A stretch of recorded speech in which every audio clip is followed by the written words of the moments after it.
"Listen to me carefully, girl," growled a man with a shaved head, leaning so close that Alice could catch the scent of cheap tobacco and anger. "We know where you live. We know where you work. And if you utter a single word about what happened here..." Alice stared directly into his eyes, her voice devoid of any fear. "What will you do? Try to intimidate another defenseless woman?" Richard Volkov stepped back a pace. Something in her gaze made him tense inside. This dark-skinned woman did not look scared. On the contrary, determination shone in her eyes, sending a chill down his spine. "You don't understand who you have tangled with," he hissed through clenched teeth. "We are not just a bunch of fools. We have serious connections, influential people covering us." Alice slowly rose from the park bench, and only then did Richard realize the terrible mistake he had made. Her movements were too confident and precise. She was not a victim. She was the hunter. "Serious people?" she repeated with an icy voice.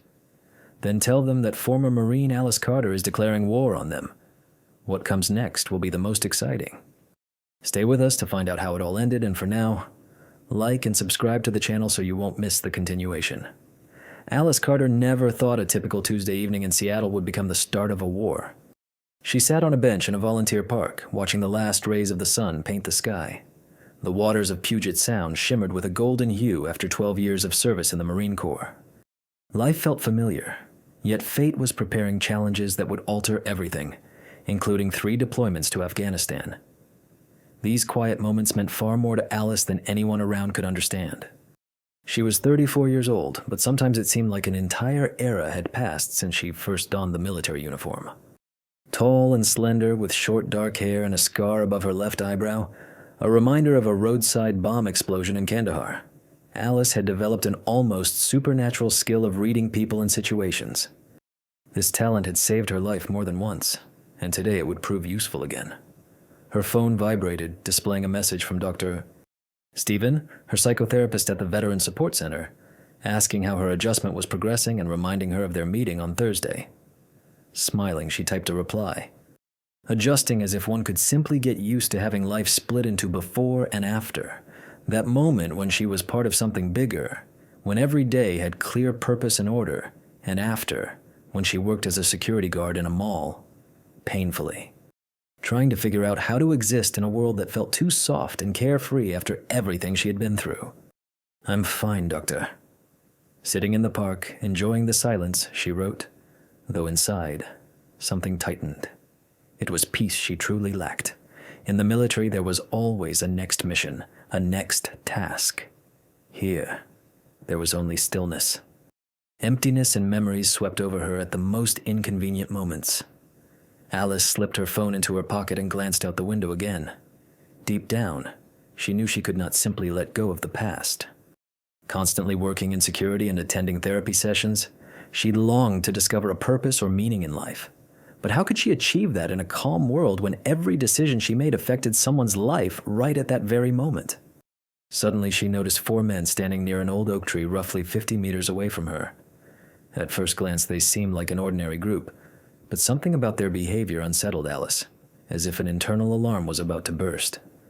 They were not just talking, they were watching her. The leader of the group immediately caught her attention. He was tall and broad-shouldered, with a shaved head and a tattoo of a snake winding around his neck. Leaning against the tree, his posture was far from relaxed.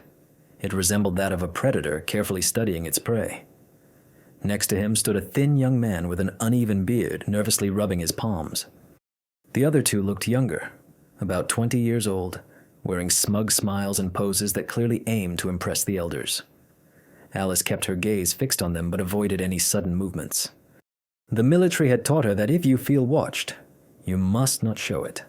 Let them believe you suspect nothing until you assess the situation yourself. Slowly, she took out her phone, pretending to check a message while actually calculating escape routes. The park's main alley lay about 30 meters to the left, a place she usually... To the right, there was a dense forest section that was perfect for hiding but equally suitable for an ambush. Beyond it stretched an open area leading to the lake, exposed and vulnerable. The men began to spread out while Alice immediately sensed this was no coincidence. The leader walked directly toward her as the others started to circle the bench from different directions, a classic tactical maneuver to surround. These guys were clearly experienced in such operations. Alice's heart raced faster, not from fear but from anticipation. After many monotonous months of repetitive work and endless therapy sessions, a familiar feeling awakened within her once more. The readiness to fight she had lost after coming back home. "Good evening, miss," the group leader said, stopping just a few steps from the bench. His voice was deceptively polite, but Alice felt the hidden threat beneath the courteous facade. "Lovely weather for a walk alone, isn't it?" Alice lifted her gaze and studied his face carefully. The scars on his knuckles told stories of numerous fights, and a small tattoo behind his ear matched a number from the prison records confirming he had recently spent time behind bars. His eyes darted about trying to catch her reaction, seeking signs of fear or submission. "Typical weather for Seattle," she replied calmly without rising from the bench. "How can I help you?" The bearded man chuckled and stepped closer from her right side. "Hear that, Richard? She is polite. I like that." Polite Richard Alice had automatically recorded the name as part of her usual analysis of a potential adversary who acted as a leader. He was accustomed to others obeying him, probably a former inmate, physically strong but overly confident. "Do you understand what I mean?" Richard continued, stepping forward once more. "We are from here. We live in this neighborhood. This area had existed for a long time, and they did not appreciate outsiders behaving as if this place was their home." Now Alice understood where this was heading. This was not just a simple robbery, but a clear message. She slowly rose without sudden movements, yet her body naturally assumed a fighting stance. Feet planted wide apart, center of gravity low, and arms relaxed at her sides but ready to react instantly. "An outsider?" she asked, her voice firm and resolute. "I have lived in Seattle for a year and a half, paying taxes regularly, not breaking the law. So why exactly am I the one you have to bother?" Alice questioned. One of the young men, a blonde with acne, approached her from the left. "Come on, Richard, explain it to her," he sneered with a nasty grin. "See, beauty, this is a place where certain people live, and your kind is, how shall I put it, not really welcome here." A familiar calm settled over Alice, the kind she always felt before a fight. Everything fell into place. She realized she was not a random target but a marked one because of her skin color, and these 4 reckless men thought they could scare her with racist threats. If only they knew who they were dealing with. "Understood," she said quietly. Each word sounded quietly like a bell tolling. "So you are the local racist gang terrorizing people in public parks and thought I would be an easy target." Richard frowned. Something in her voice made him cautious. Usually at this moment, victims begin to stammer, plead, or offer money, but this woman spoke as if conducting serious negotiations. "Listen to me carefully, clever one," he said, taking another step forward. "We can settle everything peacefully. You just take your things and go find another place too. Relax where you will be better understood." "What if I refuse?" Alice asked, and a barely noticeable yet threatening spark appeared in her eyes. The bearded man laughed and replied, "Then we will have to explain things not so friendly anymore, and that will not please anyone, especially you." Alice slowly shook her head. 12 years in the Marine Corps, 3 deployments to combat zones, and countless hours of hand-to-hand combat training made her stronger. She survived where men twice these pathetic guys. Size died, and no one could intimidate her. "You know what?" she said, and a nearly playful tone flickered in her voice. "Let's see what you are capable of. If things go badly." Richard was confused. Never in his entire life had he encountered such an unexpected reaction. When trying to scare people in this park, women usually either cried or ran away. The men eagerly offered money or agreed to humiliating terms, but now Alice acted as if she were inviting them to dance. "Are you completely out of your mind?" Richard burst out, looking at the 4 men. "You are 1 and we are 4. You are a woman after all." Alice smirked, and that smile made everyone involuntarily take a half step back. "Yes, I am a woman," she admitted. "But understand this, gentlemen. I am not an ordinary woman. I am the one who spent 12 years in the United States Marine Corps, completed 3 deployments in Afghanistan, and most importantly, I am the one who survived." The woman who had long sought a reason to use her skills in peacetime paused, allowing her words to fully sink into the minds of those gathered. She thanked them. "Thank you, guys. You just gave me exactly what I was looking for." The air in the park seemed to thicken, Birds fell silent. Even the wind stilled as if nature itself held its breath in anticipation. Richard Volkov struggled to maintain his composure, but Alice noticed how his confidence began to crack. The words Marine Corps and Afghanistan carried extra weight for those who understood their true meaning. Richard said, "Are you bluffing?" But his voice no longer sounded as convincing. "Trying to scare us?" Alice asked. Now her voice became barely audible, quiet and deadly. "Let's find out," she replied. The first young blonde man could not handle the tension, and with a furious scream, he lunged at her, hoping the surprise would give him the advantage. Alice did not flinch. She stepped forward into... Moving aside, she simultaneously grabbed his outstretched arm and used his own momentum against him to perform a simple hip throw. The young man crashed forcefully onto the ground, knocking the air out of his lungs. "Everything happened within 3 seconds. 1, Alice said calmly, turning to the others. The second young man, dark-haired and broad-shouldered, shouted something incomprehensible and lunged into the fight, but showed great caution by picking up a thick branch lying beneath the tree. Alice avoided his attack by ducking low, and with a sweeping motion, she delivered a series of swift and precise strikes to his solar plexus and kidneys. Finishing the move with a sweep, the improvised weapon slipped from his grasp and he fell to his knees, breathing heavily through his mouth. 2, Alice announced without catching her breath.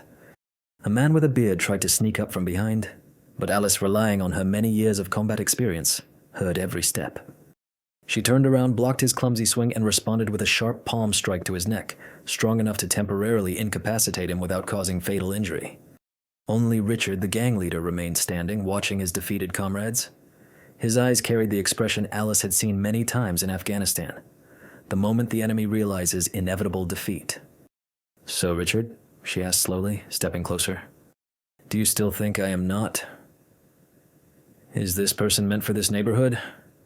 Richard swallowed hard, trying to keep calm and composed as he replied that she did not realize what she had gotten into.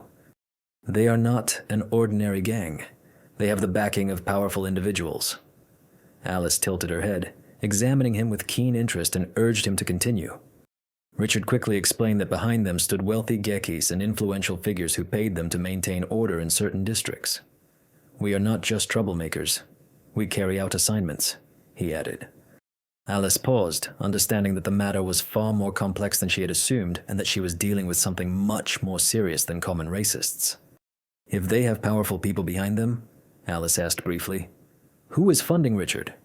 He hesitated, and Alice noticed the struggle in his eyes, fear of her, and at the same time terror of those who hired him. "I cannot tell. They will kill me if they find out I talked, and I will kill you if you do not speak," Alice replied firmly, leaving no doubt about the seriousness of her warning. At that moment, alarm sounds echoed in the distance. Someone must have called emergency services, triggering the blaring sirens caused by the fight. Richard perked up. "The cops are coming. Do you think they will believe you?" 4 white men against 1 black woman? Alice smirked. "I think the park's video footage will show who started the fight first, and the medical report will prove that your guys only have bruises and minor unconsciousness, but no serious injuries.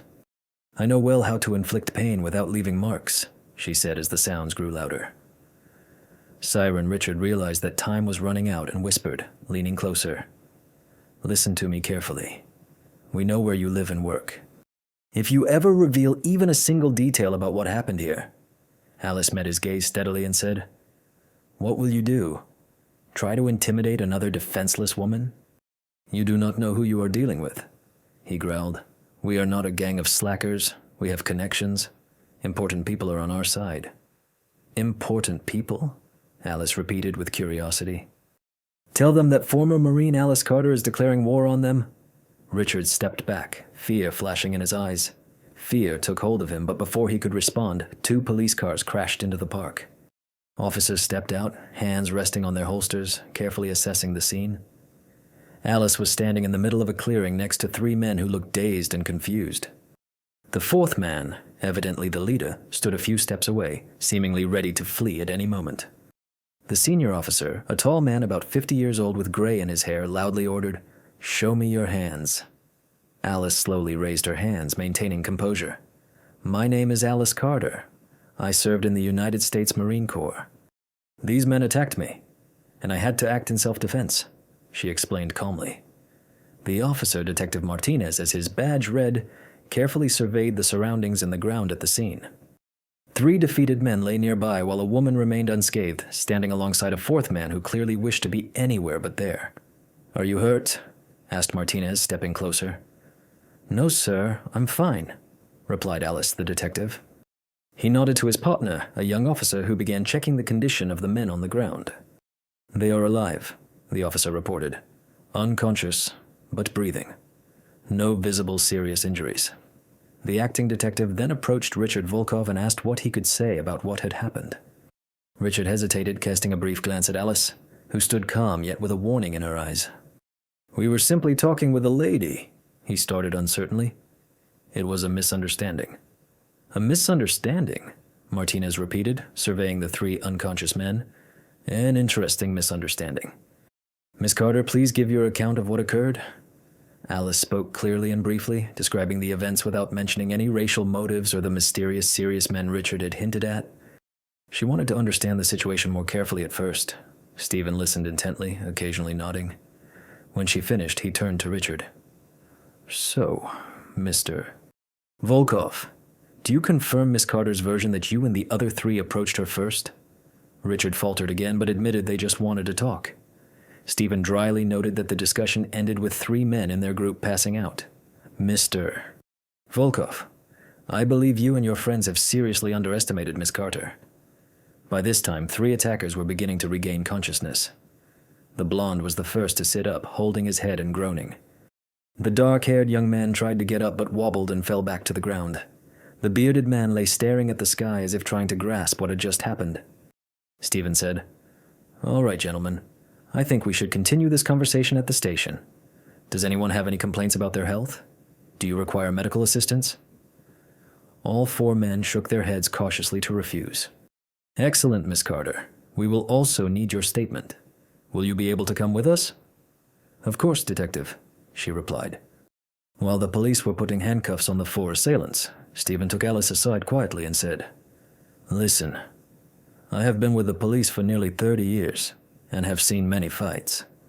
You showed excellent self-defense skills by handling 4 grown men without serious injuries and completely neutralizing the threat.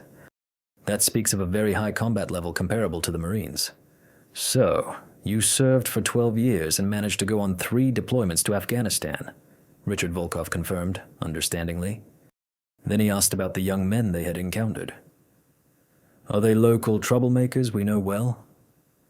"Roman recently got out of prison where he served time for assault and robbery. The others are his minor accomplices, low-level hooligans," Alice explained cautiously. Martinez mentioned that the Wolves have powerful backers who fund their activities. He frowned and said they are not just criminals, they operate under some kind of contract and maintain order in certain neighborhoods.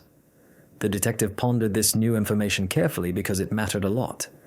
In the past few months, more complaints have come in about harassment in public places, parks, shopping centers, and bus stops, always following the same pattern. Groups of young white men intimidate minorities, but proving anything is difficult since victims fear giving testimony and attackers vanish quickly, leaving no trace. Alice suggested, what if there is an organized network behind this? If these acts are coordinated, it is more than simple hooliganism. It is a serious crime, confirmed Martinez. It could even be a federal case, if we are dealing with hate crimes. He looked at Alice with renewed interest, saying, "Listen, Miss Carter, you have experience in this field. Intelligence mostly handles operational security and enemy information gathering." Martinez paused briefly, then explained they are severely understaffed. "This case might have federal status, so technically I cannot be involved in the investigation. But if I notice something suspicious as a private citizen and report it, that would be helpful." Inside Alice, something seemed to stir. For the first time in a month, she was finally given a chance to make a real difference. To engage in a case that could bring meaning and direction to her life, she asked what exactly was meant by that, and learned that assistance was needed to investigate this network. If Richard Volkov and his crew truly work for a bigger client, it is important to find out who that person is. Judging by today, Alice knows how to approach such individuals. Watching Richard as the police were putting him into the car, she noticed anger, danger, but also fear in his eyes. He seemed afraid not only of her, but also apparently of those who hired him. "I agree, but with one condition," the girl said. "When we find these important people, I want to be present at their arrest." Martinez smiled and replied that this could be arranged at night. The police station in Seattle has its own unique rhythm. The soft murmur of conversations, ringing phones, tapping typewriters, and keyboards create a true justice symphony that never pauses. Alice sat in a small interrogation room sipping coffee from a plastic cup and reviewing the documents brought by Detective Martinez. Spreading the papers on the table, he said, "This is what we know about Richard Volkov. He was born and raised in Seattle. His father left the family when he was 12, and his mother suffered from alcoholism, dying before he turned 18. His first arrest was at 19 for shoplifting, after which a pattern of assaults, robberies, and drug trafficking began." Alice Shee carefully examined the photos and reports. According to the records, Richard spent the last 3 years in custody and was released about 4 months ago. Martin remarked, "What has changed in his behavior since then is truly an intriguing question." Gathering another folder with reports on the parolees, the warden noted that Volkov had behaved tolerably. He regularly checked in and did not break any rules. But 3 weeks ago, his demeanor began to shift. He started missing meetings with the warden, and when he did attend, Richard appeared more confident, almost defiant. He had new money, new clothes, and footwear. Most importantly, he mentioned several times some new opportunities and serious work. Alice looked up from the documents and inquired about the legal sources of income. Officially, Richard is unemployed and receives benefits, but clearly the money is not enough to support the lifestyle he currently enjoys. Meanwhile, Martinez opened 3 more cases involving his accomplices. Tabby Clark, a 24-year-old blonde woman first arrested as a petty drug dealer with multiple charges of hooliganism. Then, Danny Robertson, 22, a dark-haired man, with crimes including theft and fraud, once caught selling stolen goods. And finally, Mark Phillips, 30, with a beard, the most serious of the group. The most dangerous would be considered his 2 arrests for assaults causing severe injuries, after which his behavior dramatically changed. In recent weeks, many began acting much bolder. It was Martinez who noticed the calendar and made this observation. The changes began roughly 3 weeks ago. Alice leaned back in her chair, contemplating what might have happened during that time. New faces, new groups. "Checked," the detective replied. "Nothing unusual, just the typical city bustle. But there was one intriguing detail." He pulled out another file. 3 weeks ago, the city hosted a major real estate developers conference attended by investors from across the country. Officially, the topic was the future of urban planning. Unofficially, it was a battle for the most lucrative construction sites. Martinez admitted, "How this connects to our criminals is unclear. But I have 30 years in the force, and I don't believe in coincidences. 4 minor offenders suddenly receive funding and start cleaning up certain areas. At the same time, buyers appear wanting to purchase property at low prices." Alice felt the picture starting to form. When residents feel threatened, housing prices drop, and savvy investors can buy everything cheaply, Martinez explained. Then, once the security situation suddenly improves, the property can be resold for a huge profit. Although this was only one theory, Alice added, "We need confirmation." I agreed. "First, we must get one of the detainees to talk." At that moment, a young officer entered the room. Detective Martinez said Richard Volkov wanted to speak with us and was ready to make a deal. Martinez and Alice exchanged glances. This was intriguing since typically individuals like him demand a lawyer and remain silent, but he was ready to speak immediately after being detained. "Perhaps he fears his employers more than the prison," suggested Alice. "Maybe we should listen to what he has to say," I decided. Richard appeared much less confident than he did in the park, now sitting in the interrogation room. Dressed in a prisoner's uniform, he nervously tapped his fingers on the table and kept glancing around as if afraid someone unwanted might suddenly enter. "Mr. Volkov," Martinez began, taking a seat opposite him. "My colleague mentioned that you want to talk." "Yes," Richard replied, his voice shaky. "But first I want to know what guarantees you can give me." "That depends on what you tell us and how reliable your information is," explained the detective, glancing at Alice, who stood by the wall with her arms crossed. "And what is she doing here?" Richard asked. "Miss Carter is assisting us in the investigation," Martinez answered shortly. "Answer my questions, Mr. Volkov." Richard shifted uncomfortably in his chair again. "Listen, I don't want any trouble. I was just doing the job I was paid for." "What kind of work exactly, and who paid you?" They demanded clarification. The money was given for monitoring order in specific parts of the city, preventing the presence of unwanted individuals. Where Alice was detained, the term unwanted elements referred to black people, Latinos, and other minorities. Richard Volkov remained silent, though his silence said a lot. "Who is your employer?" Martinez continued. "I do not know his real name," quickly replied Richard. "He called himself Mr. Smith and always contacted us through an intermediary." The intermediary was of medium height, around 40 years old, always well-groomed and expensive-looking. His suit and watch indicated wealth. He spoke with a slight accent, possibly Southern, and drove a black BMW. Martinez noted every word. "How often did you meet with him?" he asked. "About once a week he assigned tasks and paid $1,000 each for a 7-day job." Alice quickly calculated 4 times weekly, $16,000 a month from one gang. If there were several such groups, the total would be significant. Where did the meetings take place? The detective pressed on. In different locations, sometimes in cafes, sometimes in parking lots. He never arranged 2 meetings in the same place. "What kind of tasks did he give you?" Richard hesitated. Mainly it was just to appear, to show presence, to let certain people know they were unwelcome there. Today, for example, the mission was in a park. We were told that too many unsuitable people had appeared near Volunteer Park, disturbing the area, and they had to be chased away. Alice felt a surge of anger inside, but remained silent. What if those people were not? Then we were frightened and had to use force, but light force only. There were just bruises and scratches, nothing that could draw serious police attention. But today, something went differently, noted Martinez. We did not know that Alice was in front of us.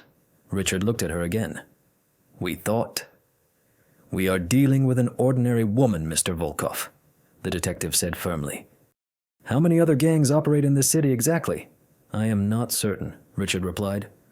"We have not communicated with other groups, but judging by what the middleman has said, there are at least 3 or 4 gangs spread out across different neighborhoods.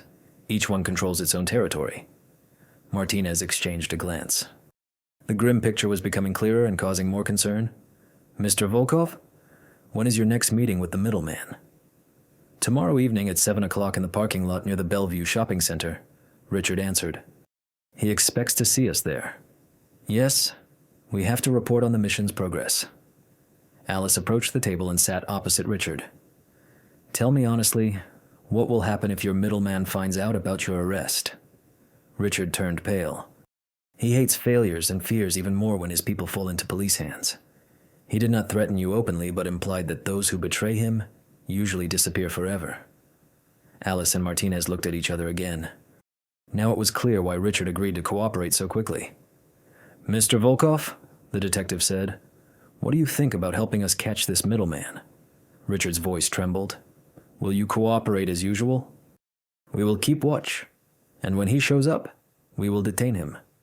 And if things go wrong, if he suspects a trap, you will still be in a safer place under custody than out on the streets." "Among these people," replied Martinez firmly. Richard Volkov paused briefly, considering all the possibilities, then finally nodded. "Very well, I agree. But I insist on complete protection. If your information leads to the arrest of the organizers, we guarantee you a witness protection program," promised the detective. After Richard was returned to his cell, Alice and Martinez remained in the interrogation room discussing plans for the upcoming operation. "What do you think?" inquired the detective. "Mostly he is telling the truth," replied Alice, "but he is hiding something, maybe not revealing every detail." "Agreed," said Martinez. "But this is our only lead to catch a bigger player. What if the middleman does not show up tomorrow? What if they have a way to warn about arrests?" Martinez frowned. "Such organizations usually have connections inside law enforcement, but we will take all necessary precautions. Which exactly? First, the operation information will be shared only with a limited circle. Second, we will arrange the meeting. Exactly at the place described by Volkov, but with our agents nearby. Third," Martinez paused for a moment as if weighing the decision. "I want you to be present, too. Your experience might play a key role if something goes wrong." Alice felt a familiar surge of excitement before the operation. "What is my role?" asked. "More of an observer, you will stay in one of our vehicles nearby, keeping a safe distance. Maintaining distance is crucial, especially if the intermediary attempts to vanish or the situation spirals out of control. Your military background can be incredibly valuable in these scenarios. As for the other members of Richard Volkov's gang, they remain in custody for now. If tomorrow's operation goes as planned, Perhaps some of them will decide to cooperate. Alice rose to her feet and walked over to the window. Behind the glass, the evening in Seattle continued as usual. People were heading home from work, students were gathering in cafes, and tourists were capturing photos of the cityscape. Most residents had no idea an organized network of racist groups existed in their city, funded by shadowy yet evidently powerful figures. Without turning around, the detective remarked, "What if this is not simply a local issue? What if it is part of something much bigger? Are you suggesting this might be more than just a small-time scheme?" She continued, "I served in Afghanistan and witnessed how terrorist networks operate. It all starts with a few cells scattered across different areas. Each cell works independently, but receives orders and funding from a central command. When someone is caught by the police, they cannot expose the entire network because they lack full knowledge of its structure." Martinez approached the window and stood next to her. "Are you implying what we are dealing with here could be linked to a national network?" Alice turned to face him. $4,000 a week for one gang is a considerable sum. If operations like these are taking place, in several cities we are dealing with a budget amounting to millions. Such large sums do not appear out of nowhere, and someone must be behind these funds. These resources might belong to major corporations, political organizations, or possibly even foreign governments interested in destabilizing American society. The detective paused briefly, reflecting on what he had just heard. If her assumption is correct, the operation planned for tomorrow will be only the beginning of a vast investigation. That is why it is crucial to ensure its successful execution, Alice responded. This middleman is our only chance to move up the chain toward the real masterminds behind this case. Martin nodded in agreement. Then let us make sure we are prepared for anything. The following day passed amid intense preparation. Alice carefully studied the layout of the Bellevue shopping center, marking all entrances and exits, possible escape routes, and the best observation points. Martinez supervised the team's work, selecting officers, inspecting equipment, and coordinating actions. By 6 o'clock in the evening, everything was in place. Despite noticeable nervousness, Richard Volkov confirmed his readiness to participate in the operation. He was given a concealed microphone and a GPS tracker and thoroughly instructed on how to behave in case unexpected situations arise. During the final briefing, Martinez stressed, "Your task is to act naturally, meet with. Acting as an intermediary, deliver the standard report on the work completed and receive new instructions, but do not try to extract additional information from him. Extra details could raise suspicion." "What if he asks about today's incident in the park?" asked Richard. "Tell the truth, but avoid revealing all the specifics," Martinez responded.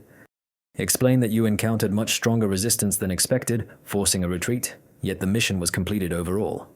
Unwanted individuals received a clear warning, and if anyone seeks details, the usual story is self-defense worked." Alice was only trying to talk with the woman, but she turned out aggressive, so a fight broke out. "You chose not to take risks and left without detaining anyone.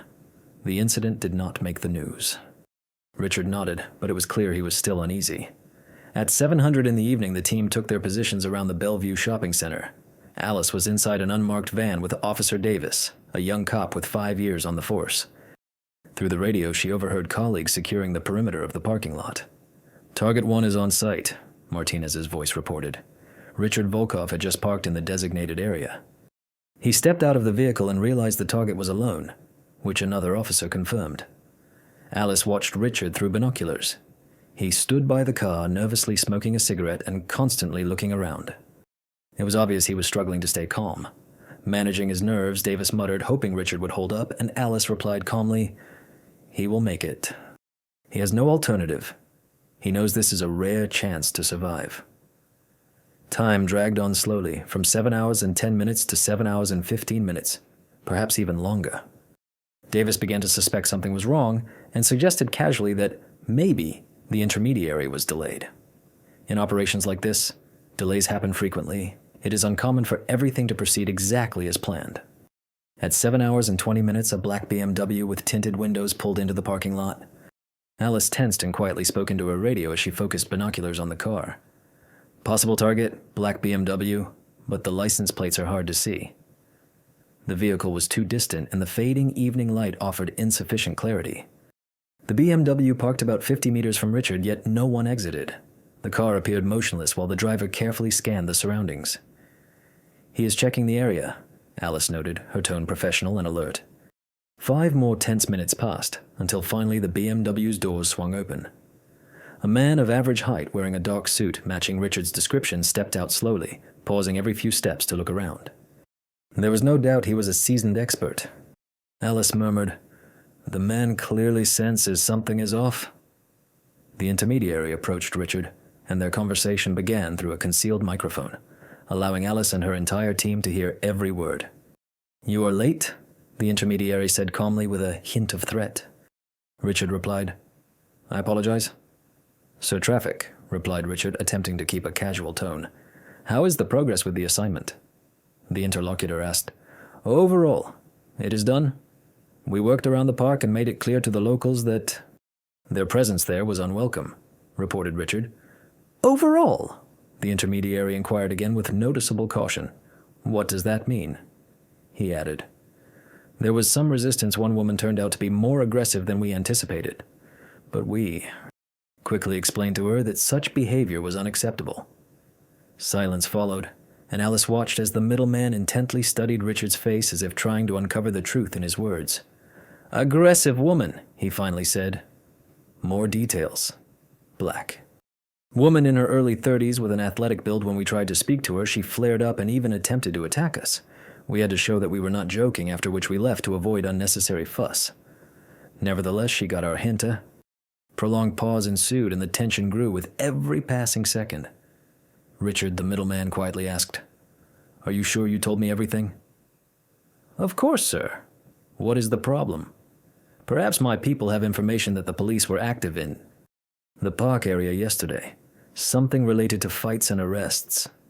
At that moment, Alice's heart froze. How could the middleman have such knowledge? Richard tried to remain calm, but anxiety slipped into his voice. "I honestly know nothing about arrests." The mediator's tone turned cold. "Where are the rest of your people? Why did you come alone?" They got sick. Ate something wrong." All 3 at once. At that moment, Alice realized the operation was doomed. The informant clearly knew much more than they had assumed. "Martinis," she whispered into the radio. "He knows everything. We must act immediately." The detective's response came through. "All units ready, number 1. However, it was already too late in the parking lot. The informant moved away from Richard and pulled out an object resembling a signaling device. "Romanoff," he said almost in a friendly tone, "you've disappointed me greatly." Instantly, he pressed a button and an explosion rang out right there. Richard's car erupted in a vivid flash of light and fire. The blast shattered the windows of nearby vehicles. Richard, who was only a few steps away, was thrown by the shockwave and collapsed motionless. "My God." Davister breathed out. "That was a real bomb." Alice was already jumping out of the van without waiting for orders. Military training took over when a partner was injured. You think of your own safety last. Meanwhile, the informant quickly headed toward his BMW, clearly intending to disappear in the chaos after the blast. Alice rushed after him, knowing this was their only chance to catch him. "Stop, police!" she shouted, but the informant only sped up. He was almost at the car when Alice suddenly grabbed him from behind, knocking him to the ground. They collapsed onto the pavement, and a brief but intense struggle erupted. The mediator turned out to be a highly trained fighter, not a street thug like Bandax, but a true professional with substantial experience. However, Alice proved stronger. Years of training in the Marine Corps showed their worth. Within a few seconds, the mediator was face down, pinned to the ground by her knee, his arm twisted behind his back. "Do not move," she said, breathing heavily. "You are under arrest." Martinez and other officers soon arrived. The detective quickly cuffed the mediator while his colleagues firmly secured the scene. "How is Richard?" Alice asked. "He is alive, but in critical condition," one police officer replied. The ambulance was already on the way. Alice studied the detained man carefully. His expression remained calm, almost indifferent, as if the explosion and arrest were just minor nuisances. "What is your name?" Martinez inquired, but the mediator stayed silent. Do you have any ID? The question came again, yet he remained mute. Check the car for anything, the detective ordered one of the officers. While they searched the BMW, Alice observed the prisoner closely. The expensive suit, quality shoes, and a watch worth more than most earned in a month caught her attention. But most noticeable was his complete emotional detachment. He showed no fear or anxiety, acting as though he already expected to be freed soon. By that time, the officer searching the car had arrived. The vehicle was spotless. No documents or evidence were found, not even a proper license plate as those were fake. The GPS device and phone were missing. Everything appeared to be part of a carefully orchestrated plan. Martinez frowned and said, "Then we will take him to the station. Let him sit in a cell until we figure out who he really is." Alice quietly guided the detainee aside and whispered, "I have a bad feeling about this person. He is too calm, as if he knows something that we do not." She added it was possible that he had some way to escape despite all the evidence against him. Martinez looked at the man in handcuffs standing casually as though waiting for a bus and admitted, "Maybe you are right, but for now he is our only chance to reach the real masterminds." "Let us hope that Richard survives and can testify." Alice nodded, though the uneasy feeling inside her did not fade. Something about the situation felt too odd, too many coincidences and unexpected events causing her to sense that the worst was yet to come. At Harbor View Geo Hospital in Seattle, it was never peaceful. The intensive care unit was filled with tension. The quiet beeping of life support machines mixed with the subdued conversations of staff and the soft shuffle of feet on the floor. Alice stood by the corridor window looking out at the night cityscape, trying to bring order to the chaotic thoughts racing through her mind about Richard. Volkov survived despite the explosion severely injuring him with second-degree burns, a concussion, and broken ribs.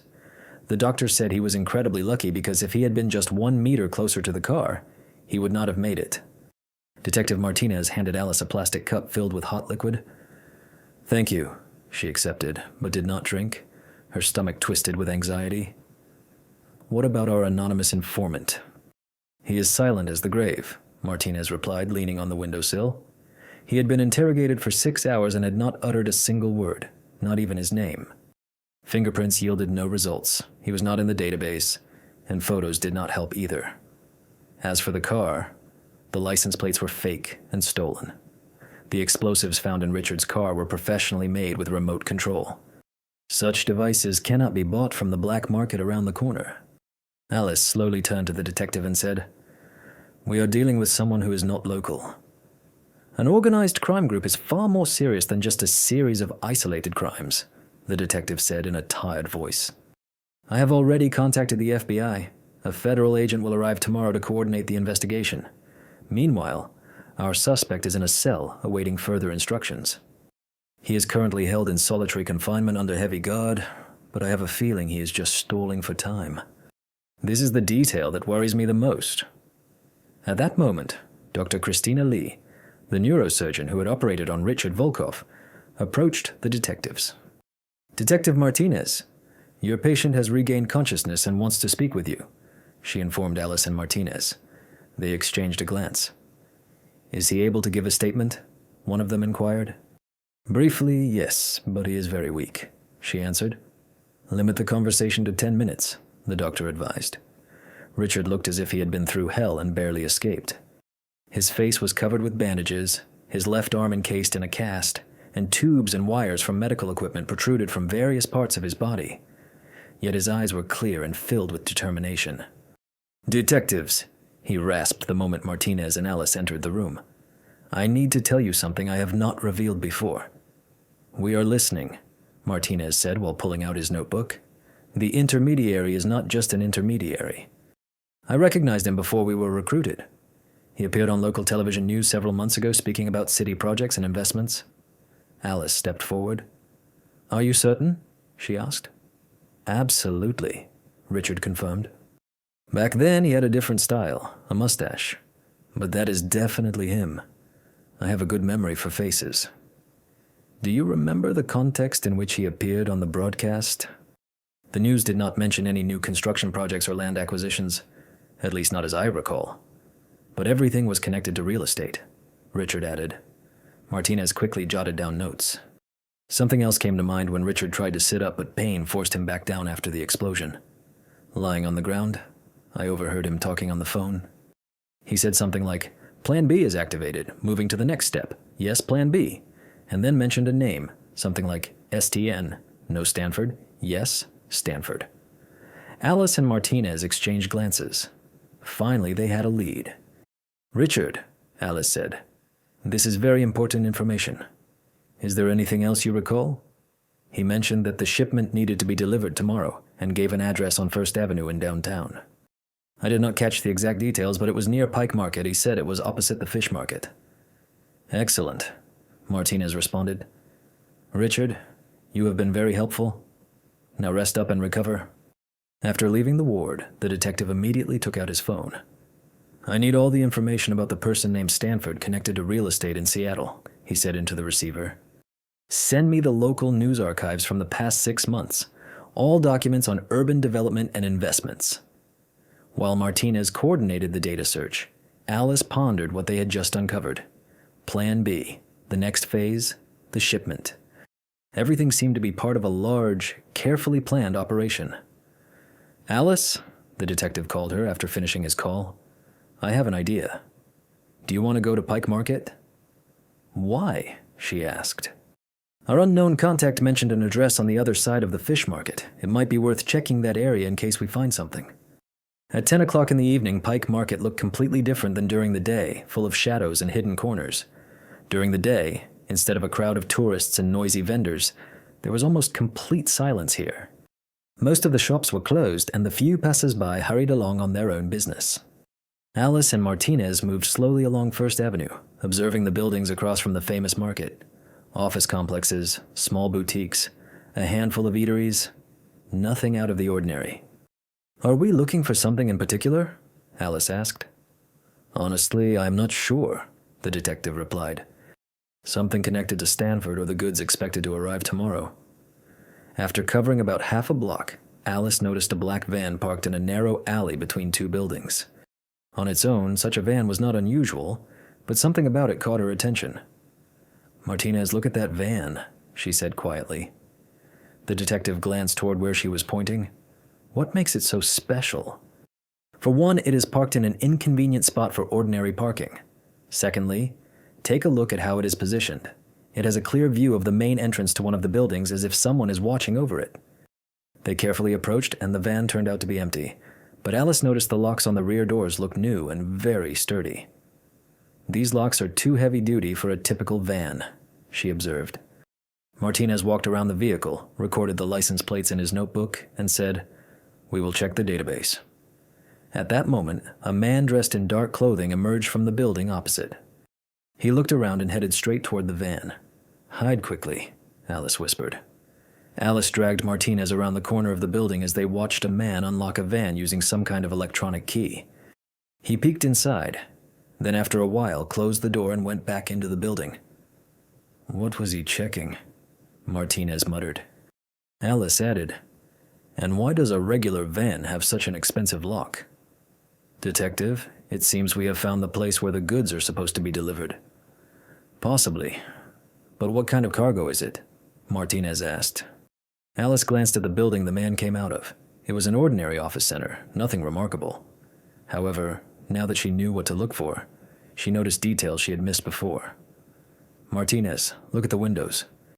Do you see anything unusual?" The detective carefully examined the facade. The windows were darkened with unusual curtains. These were special blackout films that are quite costly. They not only hide what happens inside, but also block electronic surveillance. "How do you know all this?" Martinez was surprised. "We use similar technology in some military operations," Alice explained. She continued to study the building and spotted another important detail. "Look at the antennas on the roof, Martinez." He looked up.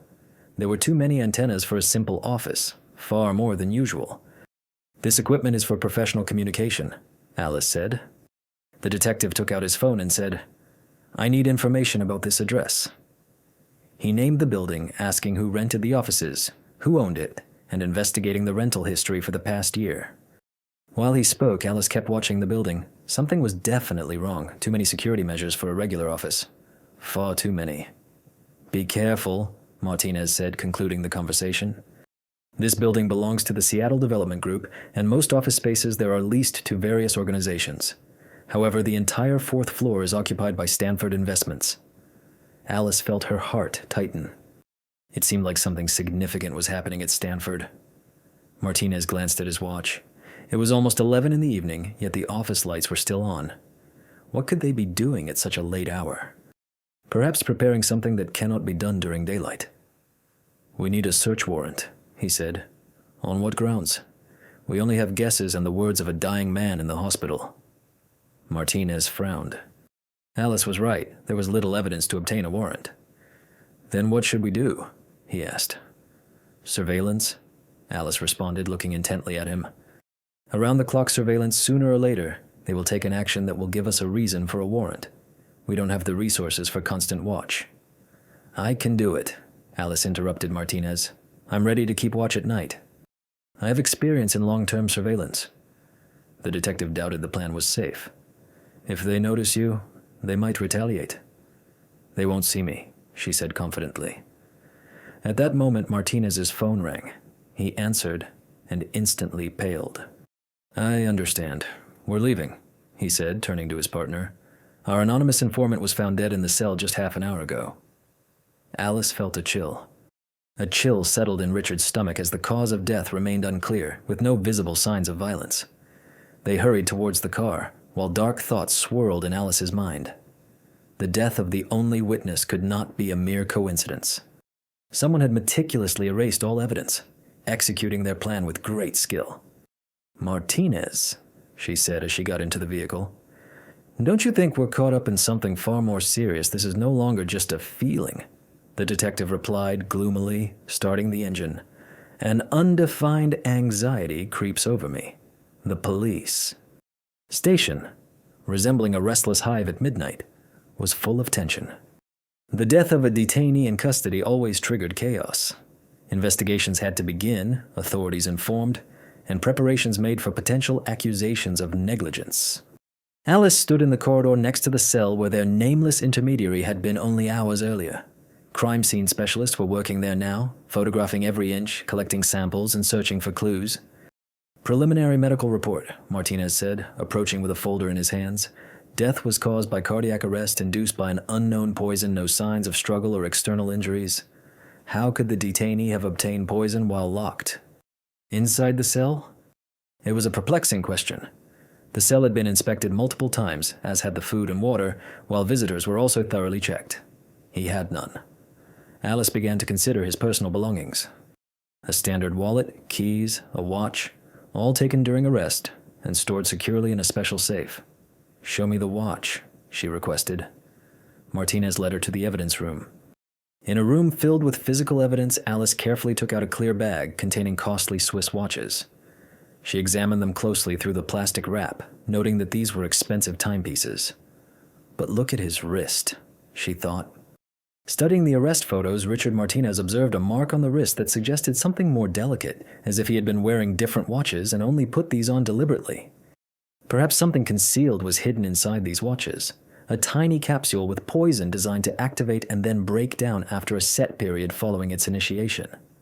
He might have triggered the mechanism just before being detained, indicating he likely chose death over prison or whatever his employers would have done if he revealed secrets.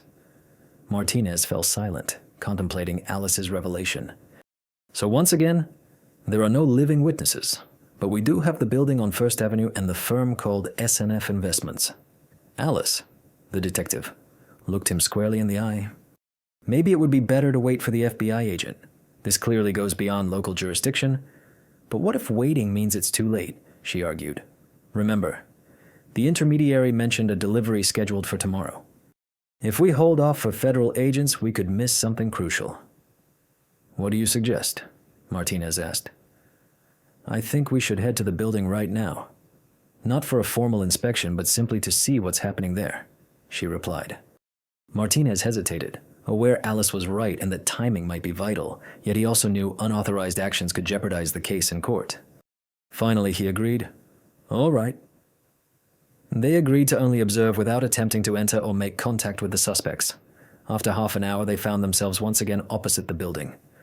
The Stanford Investments office appeared different. A black van had arrived in the parking lot, and the lights on the fourth floor were no longer on. Martinez quietly noted that it seemed like the employees had either left the office or were preparing for something important. Alice was intently examining the building through binoculars, while the detective looked toward what she was pointing at. Behind the building in the parking area, there were 3 large trucks and a few cars bustling with people. Judging by their activity, they were loading or unloading something in the middle of the night, which surprised the detective because of the urgency. Perhaps the death of the intermediary made them hurry. They continued to watch for about another half hour. The workers kept moving near the trucks, but it was difficult to tell in the darkness what exactly they were doing. Alice said they needed to get closer. Martinez reminded her that they had agreed only to observe from a distance, but admitted that they would not find out the truth if they did not learn what was being loaded. After a brief pause to consider, he agreed while warning her to be cautious. They went around to the other side of the building and approached the parking lot via a neighboring block. From there, it was easier to see what was happening. People were loading large crates into the vans, and because the boxes were extremely heavy, they had to work in pairs. On some of the crates, Alice noticed warning signs. She quietly called Martinez over and asked him to take a look. The detective squinted at the sign, trying to make out the letters. Alice trembled as she spoke, explaining that it was a radiation hazard symbol painted yellow. Their faces turned pale as the gravity of the situation suddenly hit them. He turned to her and asked, "Are you absolutely sure?" "I've seen these symbols in the Army," she replied. They continued watching as people loaded boxes of radioactive materials into vans. Alice counted approximately 20 containers being loaded across 3 different vehicles. "What do you think they plan to do with this?" Richard Volkov whispered. "Nothing good," Alice answered firmly. Stephen insisted they must act immediately since the matter had escalated beyond the local level and involved national security. Richard nodded and began to pull out his phone, but Alice grabbed his hand and quietly warned, "Be quiet." At that moment, the unloading finished and the crowd started dispersing. The van engines roared to life, and one by one the vehicles left the parking lot. "Let's follow them," Richard suggested. They returned to their car and carefully tailed the last van. The vehicle drove through the city center before turning onto the highway leading to the airport. "The airport?" Richard asked in surprise. "They intend to move this out of the city." "Or worse," Alice said, feeling a chill run down her spine as she imagined the consequences. "They plan to carry out their operation right here." The van turned away from the passenger terminals and headed toward the cargo sector of the airport, an old and partly abandoned area used by small freight companies. Alice and Richard stopped at a safe distance and watched as the vehicle approached one of the dilapidated hangars. "Stephen," Alice whispered quietly, "we need to act fast. Getting closer to figure out what's happening there is too dangerous. Let's call for backup." Yet she added, "There is no time for that. By the time help arrives, they might have already disappeared." Alice remained silent for a moment and then said, "Detective, I am not planning to go inside, just to scout outside. I'll see what I can observe through the windows and take some pictures, keeping the risk as low as possible. If anyone spots me, I will run immediately." Martinez hesitated but agreed, saying, "All right, but if you don't come back within 20 minutes, I will send everyone I can." Approaching the hangar turned out to be much harder than expected. The area was fenced, but the fence had several gaps, probably caused by time and neglect. Alice carefully circled the building, sticking to the shadows and avoiding well-lit spots. What she saw made her blood run cold. Inside the hangar were not just 3 vans carrying radioactive materials. It was a full warehouse with dozens of crates, technical equipment, and what was even more terrifying, several objects resembling homemade nuclear devices. "My God," she whispered. This was not just an act of terrorism but an attempt to carry out a nuclear attack. Yet the most astonishing part was still ahead. From the far corner of the hangar, a man stepped forward whom Alice immediately recognized even though she had only seen him in news photographs. The mayor of Seattle, Robert Stanford, was there in person. Walking beside him was a tall man with gray hair dressed in an expensive suit. They engaged in a lively discussion, but the distance prevented Alice from hearing their words. She took out her phone and began recording, activating the camera, fully aware that if she did not manage to get out alive, at least Richard Volkov would have proof. Meanwhile, the mayor and his companion headed toward the hangar's exit. Alice knew her time was running out and she needed to gather as much information as possible, but approaching any closer was too risky. She quietly moved toward the cargo exit of the hangar, where vans were parked. The men left the building and stopped near the vehicles, continuing their conversation. Now she could partially make out their words, though the wind occasionally muffled the phrases. The gray-haired man said, "The plan must be ready by tomorrow morning, with the maximum possible force." Stephen's voice sounded anxious. "Are you sure no one will betray us?" He worried that all the evidence pointed to the FBI and they would find exactly what they needed. Alice felt nausea rising in her stomach. Tomorrow in downtown Seattle, a peaceful march against racism was planned to gather thousands of participants, but these people intended to turn it into a bloody massacre. "And what about the local groups?" Stephen continued speaking to those we had collaborated with. For preparations, they would be eliminated once the operation ended because the dead could not testify at that moment. The phone quietly vibrated from an incoming message.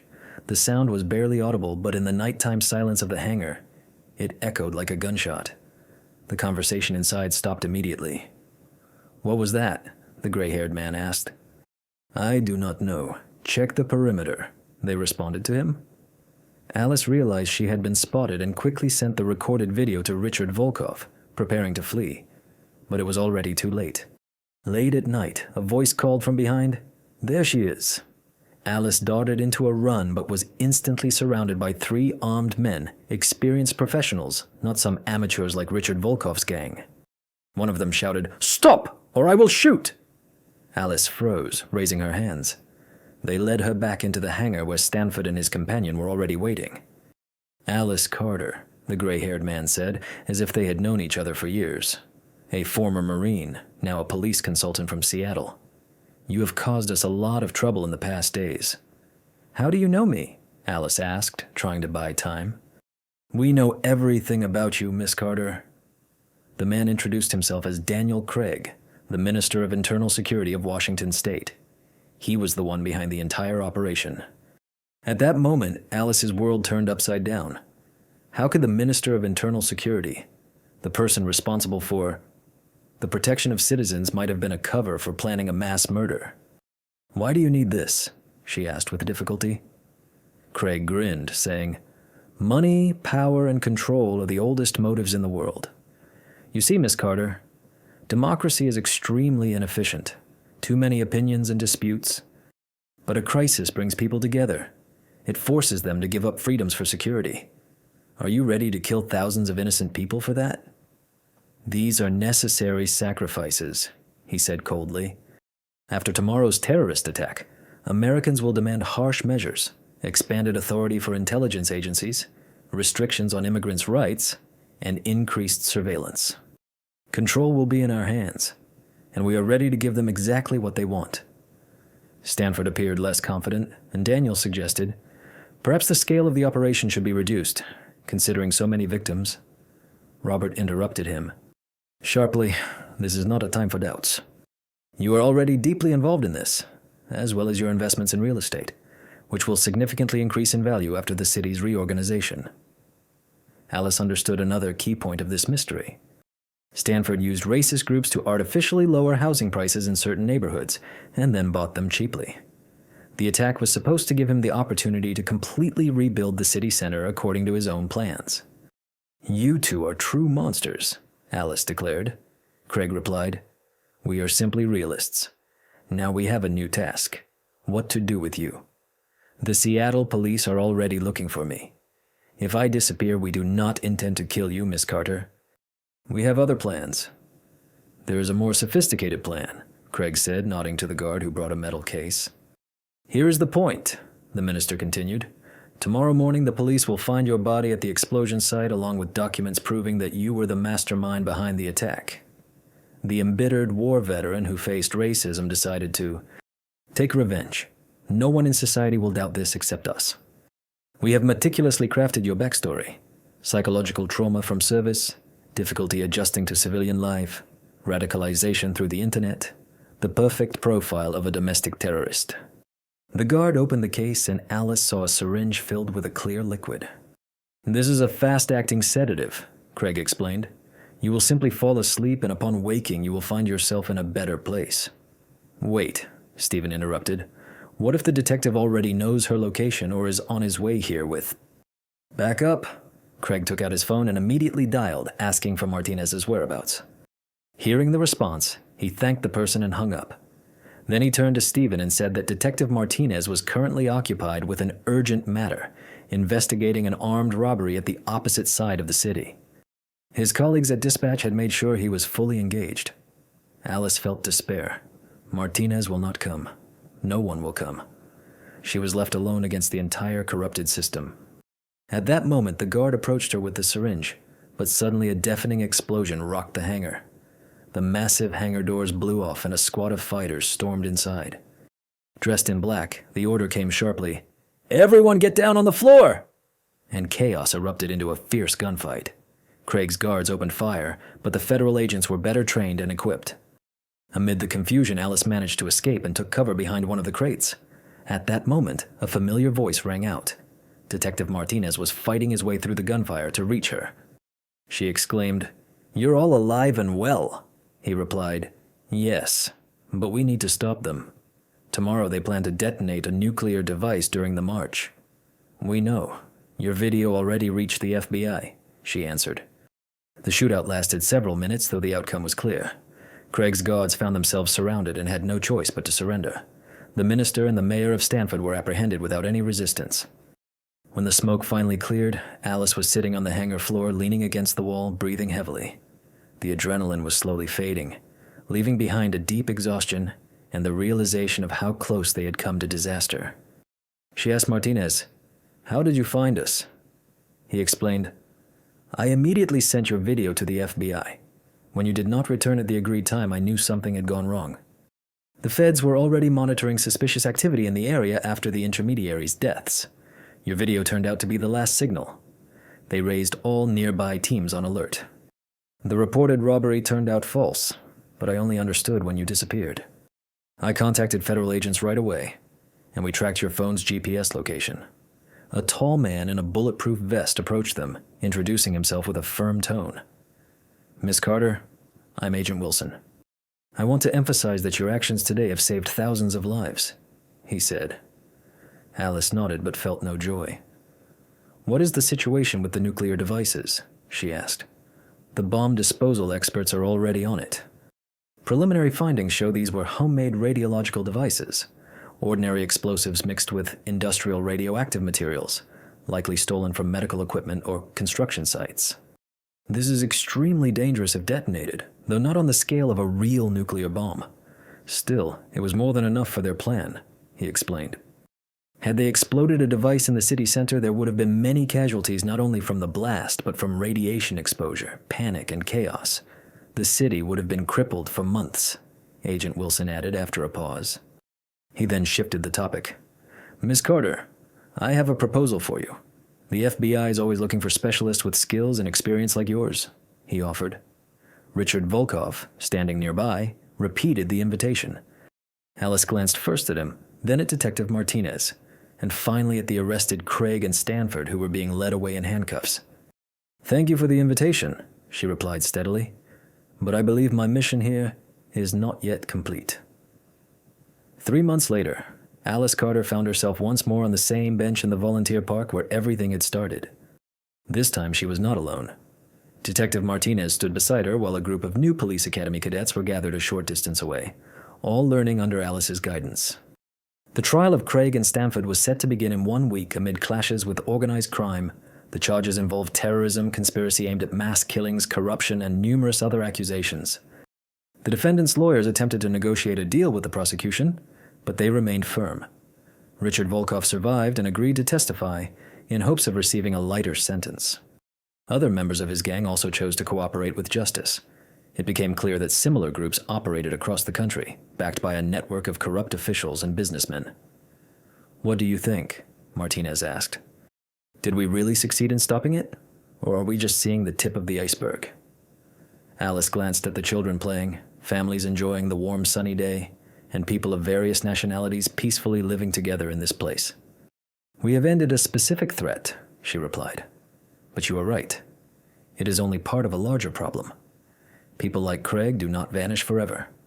They reappear time and again in different forms with new schemes. What should we do about that? Alice smiled. It was her first genuine smile in many months. We will always be ready because there are values truly worth fighting for. Looking at her cadets, young men and women dedicated to serving society, she saw in their eyes the same fire that once burned in her own heart, the desire to protect those who cannot defend themselves. You know.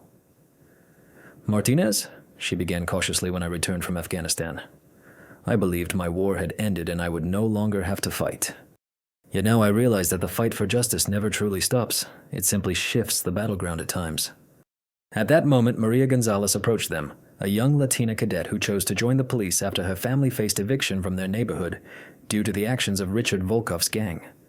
Instructor Carter asked me a question about handling informants. Alice nodded, inviting her to continue. While they discussed the finer points of police tactics, the sun gradually set over Seattle, painting the sky with golden pink hues. Perhaps somewhere in the city new plots were being hatched, fresh dangers emerging.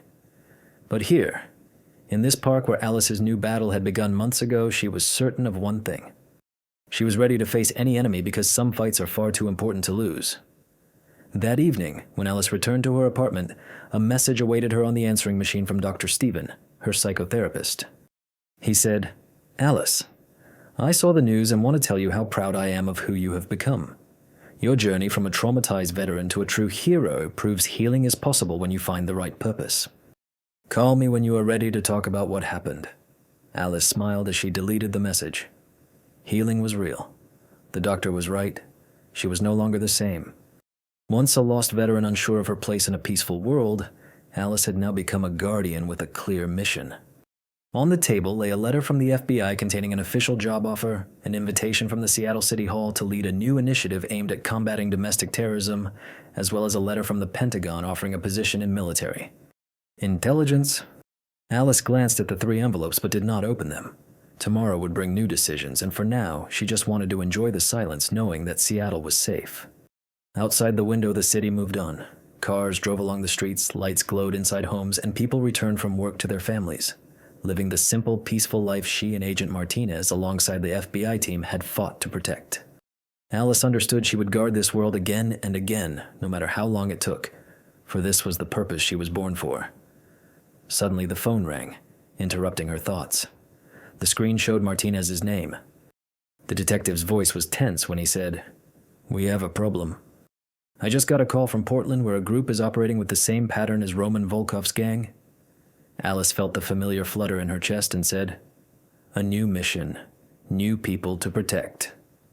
She was already pulling on her jacket while speaking. "Meet me at the station in 20 minutes.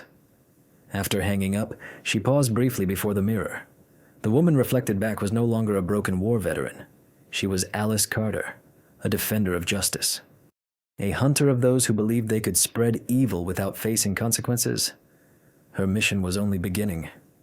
Leaving her apartment, she glanced one last time at 3 unopened letters lying on the table.